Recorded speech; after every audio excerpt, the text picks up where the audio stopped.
and gentlemen, can I please have your attention? And I need all of you to stop what you're doing and listen. Now, live from Chicago, the Hal Sparks radio program Mega Worldwide. I have come here to chew bubblegum and kick ass. Hal Sparks, actor, comedian, and multimedia personality. And I'm all out of bubblegum. Hal Sparks. All right, let's do this. Well, welcome to Saturday, Johnny Million. Oh my gosh, my microphone seems very hot. I seem very hot, but It's so hot. I feel good. Hot mic. That's probably why. Hot, very hot mic. Lots of big doings this week, clearly. I feel like I should just. It's one of those things where you could get into the deep reads of a conversation about all the heavy things that are going on in the world, or you could just go, well, it's not much anybody can do about it. See you later. Especially when, especially when it comes to the sheer amount of awful, that we have dealt with as a nation in the last, I would say, 10 days, especially around shootings and the nation's response to, gun and riffle laws. Now, I'm just going to say right out of the gate that it is my belief that nothing of substance with any lasting effect will happen until we have 60 plus Democrats in the Senate and we widen our margin in the House and people stop nitpicking the president and giving the Republicans a wedge in going, see, he's not that popular. There is no way with the current makeup of the Congress, certainly the way the SCOTUS is, and the lack of control that Democrats have over legal cases that will come to bear on any of these constitutional issues, that there will be any impact of measure. I'm sorry to tell you that, but we got work to do. We as Democrats have work to do, and it's amazing to me as somebody who spent a good deal of time traveling to China, especially leading up to the beginning of the current unpleasantness. Many people I know I was in China basically right up till I could have been accused of being patient zero, essentially. Mm-hmm. And I came back and on this very show warned everybody about the potential for a nasty infection that was going around China and that it was only a matter of time before it struck here. And that if you were sick, stay home, cough into your elbow, think about wearing a mask if you feel like you're coming down with any kind of upper respiratory issue, because this nastiness is on its way and it's doing some major damage and they're really freaking out over there. Now, along with that, I, like many people, for a short while anyways, bought into the China's going to eat our lunch storyline that was floating around for a good deal of time. And one of the big reasons for that storyline, if you'll recall, was the idea that China has a 2050 plan. If anybody remembers, the story has been, especially about China, is, oh my gosh, A, they're building a lot of infrastructure, and B, look how far into the future they are looking. And isn't that admirable? Especially, I would say, from a fear base on the right-wing side of things, and I suppose wanting to give credit to Marxism kind of way on the left. That both groups were kind of enamored of this idea of the long-range plans that China has for its future, for its carbon footprint, all the stories that you heard. None of which, I'm sad to tell you, are true or are coming to fruition. It was always horse hockey. That said, the people are right to think in terms of long game when it comes to measurable, meaningful change that's required for the safety and the expression. I forgot, Johnny Million. I have to do one little minor change on your name on there. Oh, yeah? Johnny Million, he actually got his Johnny Million name at Johnny Million on Twitter now instead of the Johnny Million 1. You got to drop the 1. I'm very excited. No idea what happened. There was a guy sitting on it. He followed one person, had one tweet, and he had it for years. And I like tweeted at him and said, Right. "Hey, what do I got to do?" And then when I went to check on that tweet, and I clicked on it, and there was no profile there. So I was like, Ooh, ta-da! So follow at Johnny Million now. Everyone will bump over. I'm very excited. It's a big deal. So, like I was saying, it is. I, by the way, I'm at Hal Sparks on Twitter. I also have halsparks.com. I have had halsparks.com since 1992. Nice. Let me tell you, folks. When I first bought my URL with my name on it, this is 8 years before TalkSoup, and I guess 4 years after the great ego explosion of 1988, which I think I earned. But the idea was, and I remember very distinctly in 93 and 92 especially, running around and telling people, hey, you're gonna want to get your website at the beginning of the interwebs, when the internet was starting to take off. And everyone looked at me like my head was a Minecraft block, and I was talking to them using tentacle language. And I kept telling everybody, no, this is something especially if you have a business or you're a celebrity, or if you intend on being a business or a celebrity, this is the thing you're going to want to do. And I got Hal Sparks on MySpace. I missed it on Facebook by that much at one point, because when I was getting my name, so my name had to be the Hal Sparks page or something like that. And ever since then, no matter what the site is, I jump on my name and squat on it as quickly as possible because of just that very reason. And I think that even on all the crazy conservative platforms out there. Yeah, absolutely. I'm at Hal Sparks on Parler and Getter and Trunker and Truther and Maggot and Doc. Getter and sounds horrible. Yeah, doesn't Getter sounds like a right-wing caveman dating site, doesn't it? Yeah. It sounds like Someone's gonna be dragged by their hair. Exactly. Yeah, hit him over the head with a club and get him inside the cave. Right. So get her inside the cave. So somebody asked if that was your OnlyFans too. Yeah. Well, no. I use a nom de plume on my OnlyFans. Which is oddly nom de plume. It is. It's weird. Yes, my character. I have a gnome that I play on there. I dress up and nom de plume with a G. I'm covered. And I cover my junk with flowers.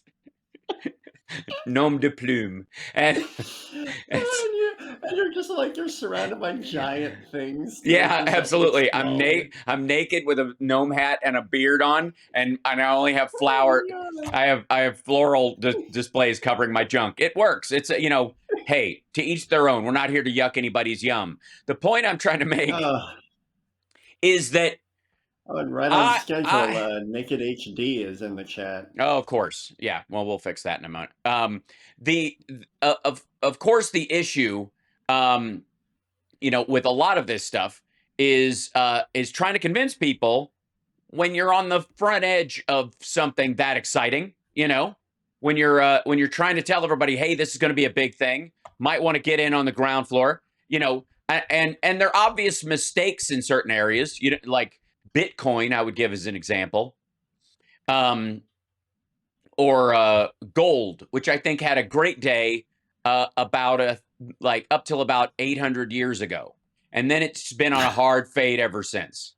You used to kill people over it, and now it's like, oh, I got some in my portfolio. I would call that a fade in importance. It's not Pretty Rock Day. So, anyways, I am telling everyone, as a dyed-in-the-wool Democrat who is committed to the kind of common sense gun reform and social structure support and all the things that we love and hold dear, and the improvement and expansion of the ACA to include a public option, all those things, that the only way to get them is to have a 20 or 30-year plan. Until you start planting trees under shade you will not sit, you're not going to make any major progress, especially on the kind of issues that affect people's lives on this, this important a scale. Nothing is going to be done on guns, kids, as long as there is any Republican control in the Congress. And there is no other party other than the Democratic Party that can be a bulwark against that control, period, end of story. And I'll tell you what, I'll make a deal with anybody who wants to make a third party run and all that kind of stuff. As soon as we have 80 out of 100 seats in the Senate, and we have a margin of 150 votes in the House, and we've held the presidency for more than 2 cycles in the Democratic Party, then tell you what, build your green sock dem side party. Knock yourself out, right? But until that point, the very idea that you can lay off the gas is an absurdity. And the very idea that there is an alternative that will make an impact other than allowing the illusion of the existence of the GOP to continue, because it is, if but for what I would say is right-leaning independents who flip a coin basically every election cycle, pat themselves on the back for voting for Obama to give them a break on voting for Trump and his ilk forever. But for that crowd, the entirety of the responsibility in these areas lies on us. Now and forever, ever forward, in every election cycle, period, end of story. Fall in love and fall in line, because anything else short of that is going to guarantee that the Republicans maintain a control in this country they have not earned, simply by you taking your foot off the gas. We'll be back right after this. It's the Hal Sparks radio program, Mega Worldwide on WCPT Radio, Chicago's Progressive Talk. I'd have to jump on GarageBand and start sawing something together. This is the Hal Sparks Show. Wow. And a guitar note, and then progressive, and all. Yeah, it's going to be good. Hey, Hal, did you mean something like this? This is the Hal Sparks Show. Wow. And a guitar note, and then progressive, and all. Yeah, it's going to be good. The Hal Sparks radio program, Mega Worldwide. Yeah, it's going to be good. Welcome back to the show, everybody. By the way, that opinion I stressed in the previous segment is not going to go away. Think of it as a rhetorical act of character on my part. There is no talking me out of that. Don't ever try. Don't waste your breath. Don't give me the but maybe, because I take that as you rudely assuming that I came to that decision about things quickly and in the last couple of weeks because of some flippant attitude I have about voting and whatnot. No, this is after years, especially I would say decades, especially when it comes to gun issues. Just standard run-of-the-mill gun registration and assault weapons ban. The fact that, once the Republicans allowed the Violence Against Women Act to expire, and we had to wait until we had control of the place to re-up it, I'm out. I'm out of the ridiculous conversation that there's another there, that there's a maybe, I can never be concerned with the way Republicans are going to lean ever again. We have they just pretend that the problem's been fixed. Right. And it has not. The problem was less reported because there were laws against it, just like the Voter Protection Acts. Right. Exactly. And so I will not, I don't get where there's, obviously, like after Anna Kasparian's freak out on TYT about a week ago, directly related to the leak of the forthcoming rule by the Supreme Court that will effectively eliminate the nationwide right to an abortion that women have and leave it back up to the states. where they will have Republicans will have undue control over women's bodies again because they have 2 senators for a state with 650,000 people in it, versus California, which has 2 senators with somewhere in the order of 25 million or more. How many? I have to look at the current numbers. I'm blitzing on that. Somebody in the chat will know the current population of California. Still got talk about representation without taxation. Everybody clamors about the Senate. That if we could make DC a state and give it 2 senators and maybe Puerto Rico, then we'd have that. Okay. I'm with you on Puerto Rico. Totally going to happen. Get used to the idea. Just a matter of time.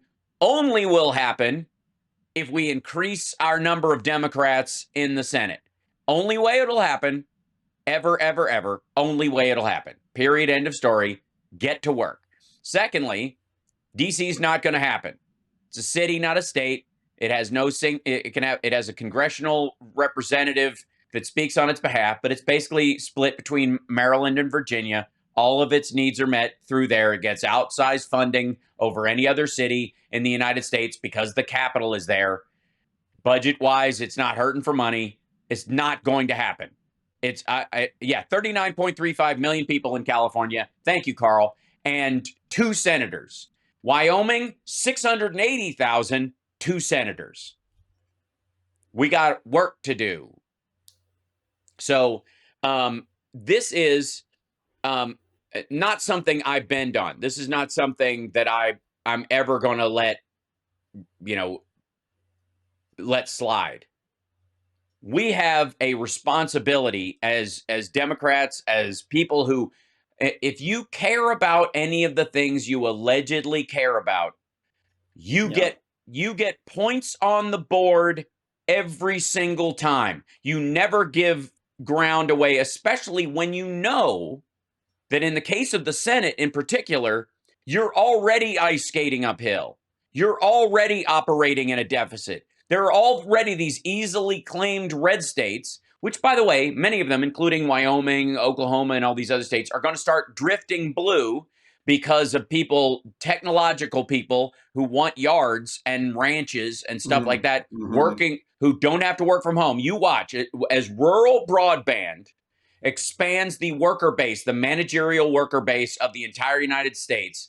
And people can go, well, I could raise my kids in a city or I could raise them out on a farm. I'm going to give that a shot. We're going to, have our own unpasteurized milk and blah, blah, blah, and live off the grid, all that stuff that's coming. That is going to, over the next 10 years, drift the politics of our country in those particular places.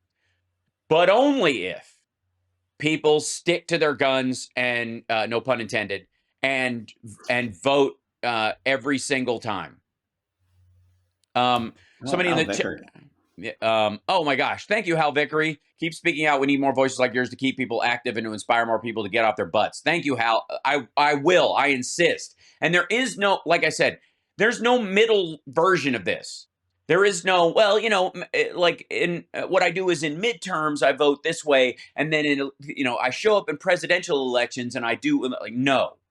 No, 100 times no. If you're choosing between somebody that you like and somebody can get elected in your district, that makes the difference between a Dem taking the seat and a Republican taking the seat, even if you feel like you have to hold your nose, then you are outnumbered in that place. The representative government in that area truly is represented more by that person. And if you believe in representative government, then you participate in that. And you participate as an adult. And that, other than that, I have no opinion. I have, that's where I always go every time we have, especially issues around women's rights and guns that come up in this country. Because in many cases, in many areas, this is our battle to lose as Democrats. Because the vast majority of Americans support a woman's right to choose. They believe in the kind of Clinton idea of safe, rare, and legal. There's no extremes in it. And if you allowed Republicans, to gain any ground anywhere. The way that they muscle their way into the politics of someplace is by stifling a woman's right to choose, taking away that safe, rare, and legal part, and leaving women and their health in danger. And then they go, well, we'll give you exceptions in the area of rape and incest for about 2 weeks, and then once they're allowed to continue, once they make that goal, the irony that people on the left and people, Democrats, decry incrementalism, and yet are seeing exactly incrementalism succeed in the removal of women's rights. Because what has happened?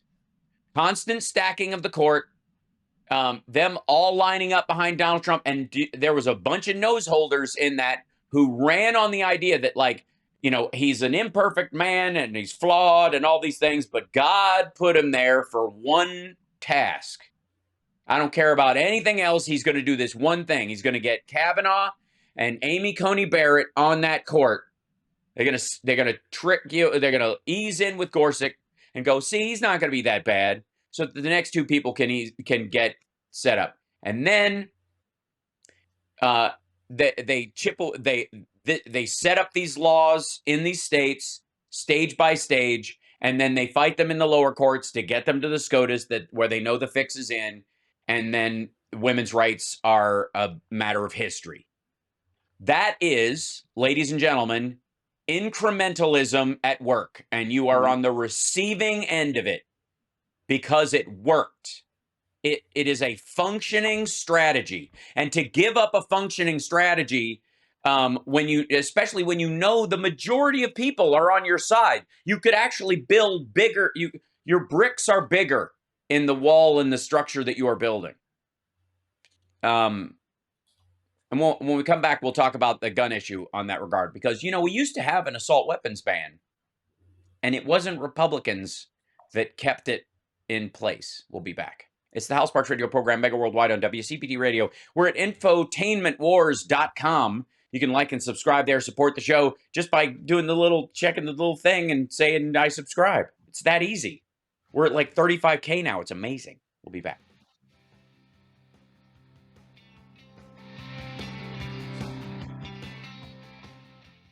Saturdays at 6 p.m. You're listening to Hal Sparks' radio program, Mega Worldwide. I thought there was going to be like a new one every break. I was so excited. You want more, Hal? We'll give you more. Hal Sparks' radio program, Mega Worldwide on Chicago's Progressive Talk, WCPT 820. Hoo-yah! See? And again, this is not opinion I'm going to waver on or bend on. I have been watching this stuff happen for far too long. I have seen Democrats come into office, pass laws that move the ball forward, 10 paces, and then have it erased entirely in midterms by coin flippers. And if that's a matter of self-identified independents doing that, then I have no say in it. It's not my party. It's not my group. I think being politically, quote unquote, independent is an absurdity. I think it's ridiculous that Sanders is an independent. I think it's absurd that Angus King is an independent. I also know they couldn't get elected as Democrats in their states. So that's a nose holding choice that they're possibly making, and should tell you something about the quality of the brand versus the ideas that Democrats have to work towards fixing. And that does not include excluding human beings in their conversation. We have to, that's the problem with being inclusive. That's the challenge with being inclusive, because you are more responsible for being more open-minded and open-hearted than the other side is, and that's heavy lifting. That's a lot of work. You got to put up with a lot of. You got to You got to watch that Overland window get jerked back and forth by slacktivists and weirdos. You have to listen to people who are, talking themselves logically in circles to try and find somewhere inside, like, what's your ethical reason behind this? So we can have a real conversation about why you feel this way, because it doesn't sound like it's something you're thinking about.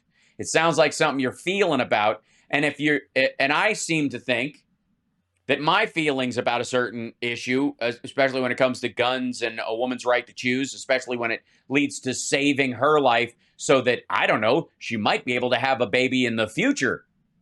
Go figure.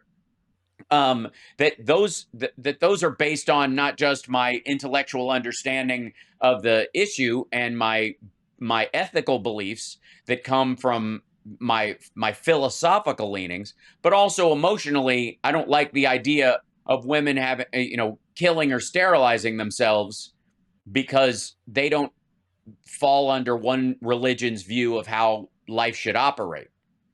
That's, and so while there's a lot of these folks who are, what they would view themselves as pro-life, there's obviously a lot of hypocrisy there, especially when it comes to guns.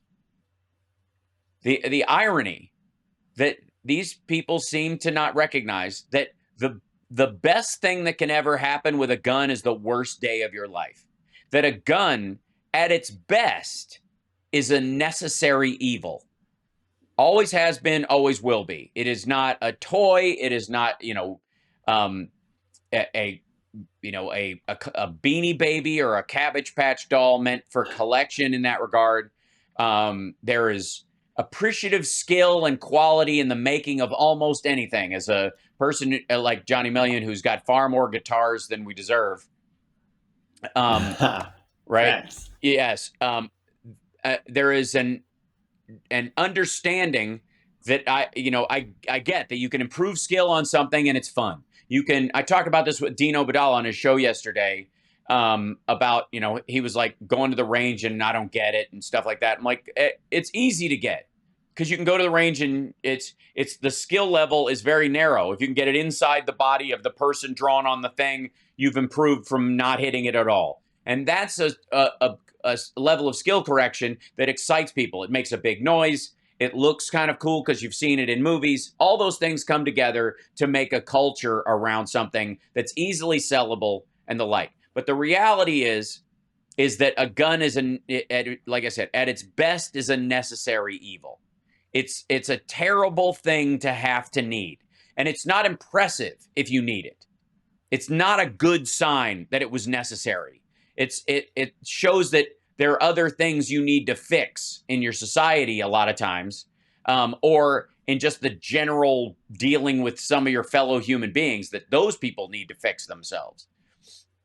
That said, only time I've ever seen in my voting lifetime, which is since 1988, in my lifetime, the only improvement I've ever seen in the reduction of gun-related deaths, in laws being passed that did not infringe on people's base Second Amendment rights, but also kept everyone else safe, were done by Democrats. Every single time, without fail. Yeah. In the old days, they had a couple of crossover because of James Baker and other folks, making a point of reaching across the aisle, and because of the Reagan assassination attempt and those kind of things, there was some movement there. But since then, nothing but Democrats. And a Republican can't even run on it anymore. They can't even run sensibly on gun rules or laws because the GOP, the party itself, will not fund them. It is, it's a mechanic that is built into the organization. And the only way you're going to get, and again, we all know that AR-15 stands for abortion rifle. And that anytime, if you can't hit whatever you're shooting at to defend yourself in under 6 shots, you're probably defending yourself against the FBI and the police coming because you have a gun-running fentanyl or human trafficking business you're running out of your house. And again, special dispensation for people who live out in the middle of the woods. If certain states want to be a little more lax, that's one thing. But states that are high populous, that deal differently, where a stray bullet can hit 2 people easily, that's a different load to carry for the governments of those states than it is for these rural states where, there was this this like gun advocate YouTuber that Tucker Carlson interviewed. And the guy was talking about, it's not the gun, it's the person, it's not the bullet, and the bullets don't know where they're going, and blah, blah, like this weird kind of like almost babying them, the irony. Meanwhile, the guy lives out in the middle of nowhere where he could literally shoot in any direction and not hit anything but dirt and trees. So of course he has a different attitude than people who live in apartment buildings, subdivisions, or close quarters in a city or ride the subway. It's a different world. And that's what Obama was talking about when he said that people who advocate for gun, regulations are often talking at cross purposes with gun rights activists. They could meet in the middle. They're just missing the conversation that each is having. Again, the only time, though, you are going to have a legitimate conversation about the balancing of Second Amendment rights and public safety in regard to what constitutes an assault weapon, which I would call an anti-personnel weapon. It is meant for shooting people, and as many as possible, as quickly as possible, like the AR-15. The only time you're going to have a real conversation, a balanced, intelligent, reasonable conversation, is going to happen in the Democratic Party across from conservative to liberal, the extremes in the Democratic Party. And the great example I would give is Bernie Sanders, who has a D- from the NRA, not an F like most Democrats. They just automatically fail you on it. Right. But Bernie had to change his stance on guns when he was running for mayor, and he stuck to it ever since because Vermont is fairly rural and has a lot of gun rights activists in it. And so he's not 100%. Hillary Clinton was to the left of Bernie Sanders on guns. And that's what I'm talking about when I say you can have a conversation about the realities of the right to gun ownership that's codified in the Second Amendment, but also is codified right alongside a well-regulated militia, meaning you can have guns and all that kind of stuff. However, we want to know what you got. We want to know how you got it, who you got it from, why you're stacking it up, and if you're stacking ammo and you don't run a gun range, it's reasonable for the locals and the feds to come by and just ask you a couple questions and ask why. What exactly are you preparing for, and how come? And secondarily, if you feel that way, why aren't you in the National Guard? So this is our responsibility. The spectrum of Democrats available to you based on where you are may be too conservative or too liberal for your tastes. However, they are currently your only reasonable choice for a balanced, functional government with any weight and any ethical route going through it. Because the Republicans have, as a party, and again, this doesn't mean Republicans throughout history. Abraham Lincoln is equally as guilty as the current crop. No, the party itself, in its current form, has put its lot in 100% with the gun lobby and the extremists of the open carry crowd, and an absolute control of a woman's right to her own bodily autonomy. That's it. There is no there otherwise in the current party. There might be, you got the Liz Cheneys and the Kitzingers around, but the party is running against Liz Cheney. The party is trying to drum her out. And Kinzinger is not running again because he's got to get out because he couldn't win his election again. The party has decided. They don't need any help from us. They've already made up their mind. And so we as Democrats need to make up our mind to commit to a 20-year plan. So what I'm asking of everybody is commit to 6 election cycles. Again, be involved in primaries. Try to get the best candidate you can possibly get through, and as solidly in your political camp as you can possibly get them. But once that's done, if they're successful, make sure you bring everybody else on board so they don't think of them as an enemy because you ran against your, internally as an enemy. And then make sure that if they don't, you put on your big boy britches and vote every time. Because without that, everything that people decry about another shooting, another mass shooting, guns on the streets, the murder rate, any of that stuff is all just lip service. It's all just talk. Because until the rubber hits the road, until you commit to constant and never-ending improvement of your electoral politics, then again, we will be doing this ad nauseum, on and on, with no change whatsoever. And all the things that we've done over the years that actually did help, like the assault weapons ban, all those things will continue to ebb and flow, come and go, and cause spikes. And those deaths are our responsibility. Are they your fault? No, I won't blame you for them. Is the change your responsibility? Absolutely. We'll be back right after this.